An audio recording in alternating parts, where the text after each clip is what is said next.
Hello everyone and welcome back to my channel Algorithm HQ. Today I am going to write the code and also explain to you all the algorithm to solve this subarrays with k different integers problem which is there on lead code. It is a hard level problem and we are going to solve this using sliding window and two pointer approach. Okay then start करते हैं इसको श्री कृष्ण का नाम लेकर. हम लोगों को इस क्वेश्चन में एक एरे दिया हुआ है. इसमें से हमें बताना है कि number of good subarrays कितने हैं इस पर्टिकुलर एरे के. ठीक है.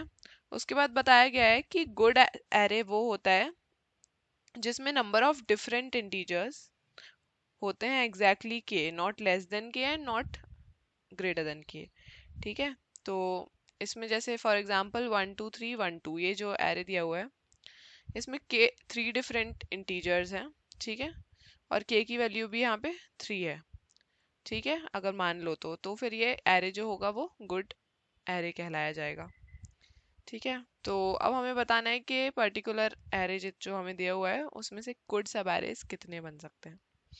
इसको हम एटमोस्ट के टेक्निक से सॉल्व करने वाले हैं. ये टेक्निक मैंने पहले भी बता चुकी है अपनी वीडियोस में जब मैं काउंट नंबर ऑफ नाइस सब एरेज मैंने सॉल्व किया था और बाइनरी सब एरे विद सम सॉल्व किया था. दोनों क्वेश्चंस की लिंक मैं डिस्क्रिप्शन में डाल दूंगी ताकि वो मतलब थोड़ा इजियर रहेंगे इस वाले क्वेश्चन से, तो आप उससे सीख सकते हो पहले वो टेक्निक, क्योंकि वो जो है वो प्रैक्टिस के साथ आती है. मुझसे कमेंट सेक्शन में भी एक ने पूछा था कि इंट्यूशन क्या है, तो इंट्यूशन एटमोस्ट के टेक्निक का लेना थोड़ा डिफिकल्ट होता है. इंट्यूटिवली पहुंचना सोल्यूशन तक इज लाइक थोड़ा डिफरेंट तरीका है. तो अगर पहले सॉल्व करे होंगे इस टाइप के क्वेश्चंस एटमोस्ट के टेक्निक यूज करके तो ही आई थिंक ये कर पाएंगे. कुछ लोग शायद ऐसे भी कर लें, मैं तो नहीं कर पाई थी. बट यस, अगर आपने पहले किया है तो आप इस क्वेश्चन को भी फिर इजीली कर लोगे. तो मैं उन दो क्वेश्चंस की लिंक तो डाल ही दूंगी, आप उसको देख लेना. और उसके साथ ही साथ प्लीज़ इस वीडियो को लाइक भी कर देना और चैनल को सब्सक्राइब भी कर देना. और कमेंट सेक्शन में भी बता सकते हो आप जो भी इम्प्रूवमेंट्स नीडेड हैं. तो एटमोस्ट के को कैसे यूज़ करने वाले हैं वो मैं थोड़ा सा ऐसी रफली आइडिया दे देती हूँ पहले, फिर इस एग्जाम्पल पे ड्राई रन करके हम समझ लेंगे.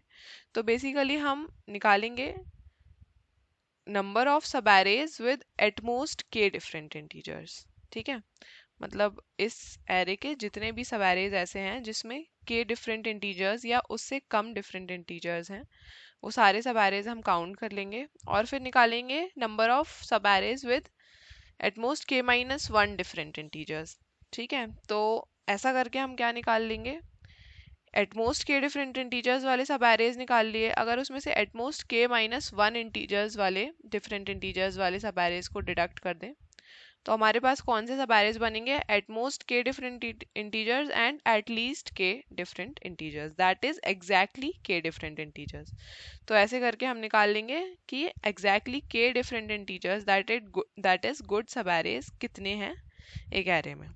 ठीक है. अब ये कैसे निकालने वाले हैं, एक हैश मैप का यूज़ करके हम निकालेंगे एटमोस्ट के डिफरेंट इंटीजर्स. ठीक है. Sliding window and two pointer approach use होगी. तो कैसे करने वाले हैं ये समझ लेते हैं इसी एग्जाम्पल का यूज़ करके. 1 2 1 2 3 एंड के इज इक्वल टू 2. तो हम एक आंसर लेंगे. ठीक है. जिसको हम फाइनली रिटर्न करेंगे और एक स्टार्ट और एक एंड पॉइंटर लेंगे और एक मैप लेंगे. किसी भी एक पर्टिकुलर पॉइंट पे नंबर ऑफ आई मीन एक एलिमेंट और उसके करस्पॉन्डिंग वो एलिमेंट कितनी बार आ चुका है एक पर्टिकुलर विंडो में वो स्टोर करने के लिए. ठीक है. जैसे अगर हम start is equal to zero पे हैं या sorry end is equal to zero पे हैं तो क्या करेंगे, एंड पे जो भी एलिमेंट है उसको लेंगे और उसका करस्पॉन्डिंग काउंट मैप में स्टोर कर देंगे. ठीक है. तो इसलिए ये मैप यूज़ होने वाला है. तो हम कैसे इसको यूज़ करके सॉल्व करने वाले हैं वो देख लेते हैं. ठीक है. तो विंडो को एक्सपैंड करते जाएंगे और कॉन्ट्रैक्ट करते जाएंगे साथ में ही. अगर हमारे पास नंबर ऑफ इंटीजर्स के या उससे कम होंगे तो हम क्या करेंगे, एक्सपैंड करेंगे. लेकिन अगर के से ज़्यादा हो जाते हैं किसी भी टाइम पर तो हम उसको कॉन्ट्रैक्ट करेंगे. ठीक है. एक्सपैंड कैसे करेंगे, एंड को आगे बढ़ा के, और कॉन्ट्रैक्ट कैसे करेंगे, स्टार्ट को आगे बढ़ा के. ठीक है. तो इससे हमारे पास हर टाइम पे एक ऐसी विंडो हमें मिल जाएगी जिसमें के या उससे कम डिफरेंट इंटीजर्स होंगे. ठीक है. और वो हम देखेंगे मैप के थ्रू. मैप के साइज के थ्रू बेसिकली। ठीक है, तो इसका ड्राई रन करके देख लेते हैं एटमोस्ट के निकालने के लिए। के यहाँ पे 2 है अभी। ठीक है, तो स्टार्ट है 0 पे। ठीक है, तो 0 पे जो भी एलिमेंट है चेक करेंगे वो मैप में है क्या। अगर मैप में होगा तो उसका काउंट इंक्रीज कर देंगे, और नहीं होगा तो उसको स्टोर कर देंगे विथ काउंट 1। ठीक है, तो 1,1 स्टोर कर दिया। ठीक है, और एंड को आगे बढ़ा दिया 0 से 1 पे। ठीक है, अब विंडो जो है वो कितनी हो गई है, इतनी, सिर्फ इतनी, जिसमें एक एलिमेंट आ रहा है 1। ठीक है, तो अब इस विंडो में हम देखेंगे कि जो नंबर ऑफ एलिमेंट्स हैं अभी तक, मैप का जो साइज है, ठीक है, नंबर ऑफ डिफरेंट एलिमेंट्स, वो के से कम है या इक्वल है क्या। हाँ, इक्वल है। तो हम इसको क्या करेंगे, आंसर में इस विंडो के साइज को प्लस कर देंगे। विंडो का साइज क्या है, राइट से स्टार्ट करके, राइट के लास्ट एलिमेंट से स्टार्ट करके कितने सब एरेज बन सकते हैं उस पर्टिकुलर विंडो में, that is the size of the window. ठीक है, फिर अब क्या करेंगे, ये आंसर में प्लस करके ये एंड भी 1 हो गया और आंसर भी 1 हो गया। ठीक है, अब क्या करेंगे, यहाँ से एंड को फिर से आगे बढ़ाएंगे और एंड पे जो एलिमेंट है उसको मैप में डाल देंगे। तो जो 2 है वो मैप में है क्या, नहीं है। तो 2,1, और 1 क्या है यहाँ पे, 2 का काउंट अभी तक का। ठीक है, अब मैप का साइज फिर से हमने देखा तो 2 है, दैट इज लेसर देन और इक्वल टू के, और 1 का 2 कर देंगे। अब जो विंडो है वो क्या है, 1,2। तो आप फिर से देखेंगे कि लास्ट एलिमेंट से स्टार्ट करके कितने नंबर ऑफ सब एरेज बन सकते हैं इस पर्टिकुलर विंडो में, तो वो आएगा 2। तो 1 + 2 यहाँ पे 3 कर देंगे। ठीक है, अब यहाँ से फिर से एंड पे क्या है, 1। अब 1 यहाँ पे पहले से प्रेजेंट है, तो इसका जो काउंट है वो 1 से हटा के 2 कर देंगे और एंड को 3 कर देंगे। अब फिर से देखेंगे कि जो मैप का साइज है वो तो लेसर देन इक्वल टू के है, तो विंडो साइज इसमें फिर से प्लस कर देंगे। विंडो साइज क्या आ रहा है यहाँ पे, and minus start, that is 6। ठीक है, ये है विंडो साइज। अब यहाँ पे फिर से जाएंगे, जो थर्ड पे प्रेजेंट है 2, उसको यहाँ पे मैप में करेंगे। देखेंगे 2 तो पहले से प्रेजेंट है, तो इसको सिर्फ काउंट बढ़ा देंगे, काउंट हो गया 2। फिर से लेसर देन इक्वल टू के है, तो विंडो साइज प्लस कर देंगे, तो 6 से 10 हो जाएगा। ठीक है, अब हम आए हैं यहाँ पे 4th इंडेक्स पे। ठीक है, 4th इंडेक्स पे है 3। अब 3 इसमें प्रेजेंट नहीं था, तो 3 यहाँ पे मैप में ऐड कर दिया है हमने 3,1 करके। ठीक है, और 3,1 जब हमने ऐड कर दिया है तो अब हो गया है, मैप का जो साइज है वो ग्रेटर देन इक्वल टू के हो गया है, ग्रेटर देन के हो गया है, सॉरी। ठीक है, तो अब क्या करेंगे कि ये जो स्टार्ट है इसको आगे बढ़ाएंगे, और इस पे जो भी एलिमेंट था उसका काउंट जो है वो मैप से कम करेंगे। ठीक है, तो 1 था पहले, तो 1 था पहले, तो 1 देखा हमने कि 1 का काउंट तो 2 है, तो हम क्या करेंगे कि 1 का काउंट से 2 से हटा के 1 कर देंगे। ठीक है, अभी भी हमने देखा कि मैप का साइज तो 3 ही है।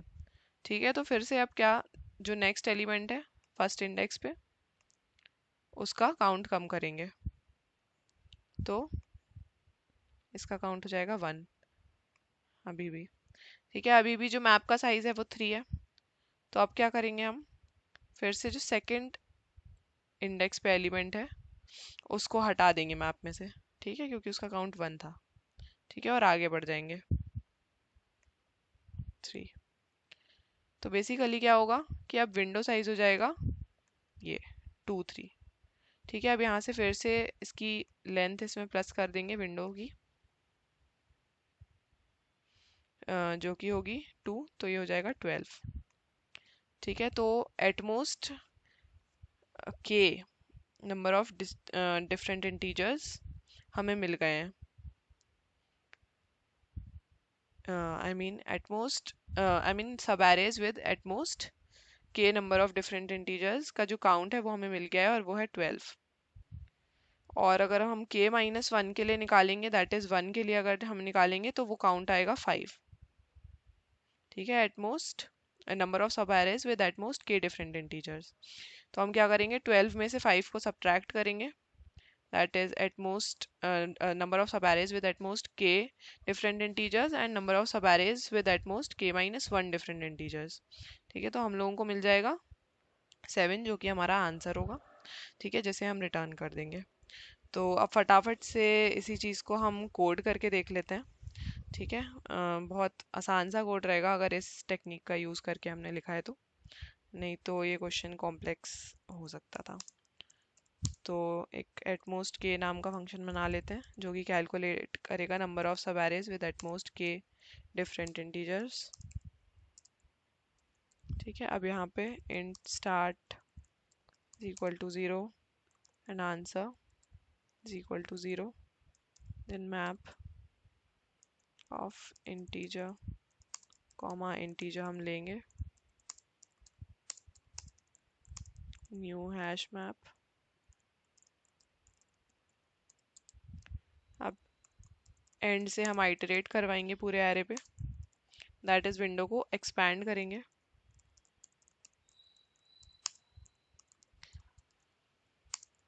अब यहाँ पे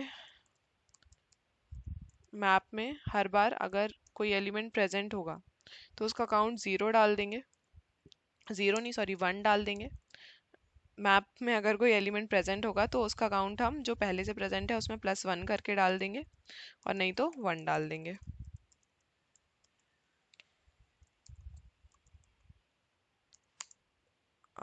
इसका इनिशियली 0। गेट और डिफॉल्ट से क्या होता है कि अगर कोई एलिमेंट प्रेजेंट होता है उसमें तो वो उसका काउंट रिटर्न कर देता है, नहीं तो हम 0 रिटर्न करवा देते हैं उस फंक्शन से। ठीक है, और उसमें +1 करके हम हर बार मैप में डाल देंगे हर विंडो एक्सपेंशन के लिए एंड पे। अब जब तक मैप का जो साइज है वो के से बड़ा रहेगा हम तब तक क्या करेंगे, विंडो को कॉन्ट्रैक्ट करते जाएंगे।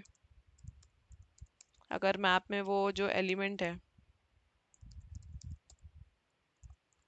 जो स्टार्ट पे है वो अगर ग्रेटर देन 1 होगा उसका काउंट, तो क्या करेंगे, map dot put num set start comma map dot get, मतलब -1 करके उसमें डाल देंगे उसका काउंट। ठीक है, और नहीं तो क्या करेंगे, मैप में से उस एलिमेंट को रिमूव कर देंगे ताकि जब हम साइज निकालें तो वो कम आए। अब यहाँ से हर बार हम स्टार्ट ++ भी कर देंगे क्योंकि स्टार्ट पे जो एलिमेंट था उसे हटा चुके हैं। और फिर विंडो साइज क्या होगा, एंड माइनस स्टार्ट +1, और यहाँ पे हम रिटर्न कर देंगे आंसर।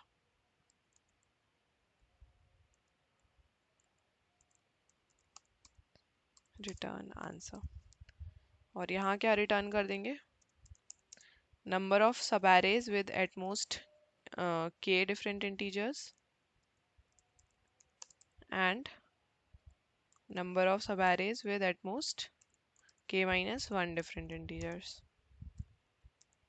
ठीक है, अब इसको रन करते हैं। लेंथ स्पेलिंग गलत हो गई है, यहाँ रन करके देख लेते हैं इसको।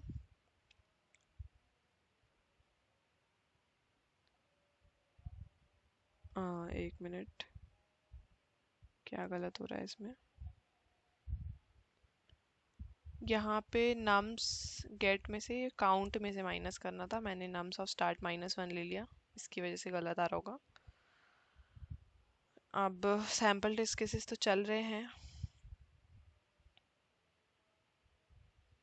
और कोड सक्सेसफुली सबमिट भी हो गया है, पर जाने से पहले please like the video and subscribe to my channel and also tell me in the comment section if the content needs some improvements. That's it for the video. Radhe Radhe.